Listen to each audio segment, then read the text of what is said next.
এই ছোট্ট মেয়েটাকে শয়তানদের রাজা তার জেলখানায় বন্দি করে রেখেছিল, কিন্তু মেয়েটা সেই জেলখানায় অনেক মজা পাচ্ছিল, কারণ সেই জেলখানায় তাকে কোনো কাজই করতে হতো না। কিন্তু সেই জেলের মধ্যে তার শুধু একটা জিনিসেই সমস্যা হচ্ছিল, আর সেটা ছিল তার বালিশ। কারণ সেই বালিশটা অনেক শক্ত হওয়ার কারণে সেই ওই বালিশের উপরে একদমই ঘুমাতে পারতো না। এজন্য সে আরাম করে ঘুমানোর জন্য নরম একটা বালিশ বানানোর সিদ্ধান্ত নেয়, কিন্তু বালিশ বানানোর জন্য তার কাছে কোনো তুলা ছিল না। ঠিক তখনই সে দেখতে পায় দুইটা ছোট ছোট ভালুক তার জন্য খাবার নিয়ে এসেছে, যা দেখার পর মেয়েটার মাথায় একটা শয়তানি আইডিয়া চলে আসে।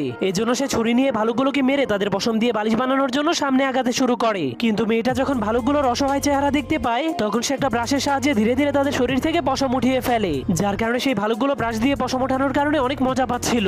এজন্য ভালুকগুলো মেয়েটাকে আবারও ওইভাবেই পশম ওঠাতে বলে। তখন মেয়েটা ভালুকগুলোকে বলে, যদি তোমরা আমাকে জেলের চাবি এনে দাও তাহলে আমি তোমাদেরকে আবারও আদর করব। এরপর মেয়েটা চাবি পাওয়ার পর জেল থেকে বের হয়ে বালিশ বানানোর জন্য কাপড় খুঁজতে শুরু করে দেয়। তখন সে কাপড় পাওয়ার পর সেই কাপড়গুলোকে সেলানোর জন্য হিজকের পিঠ থেকে একটা কাঁটা চুরি করে নেয়। এরপর সে আবারও জেলের মধ্যে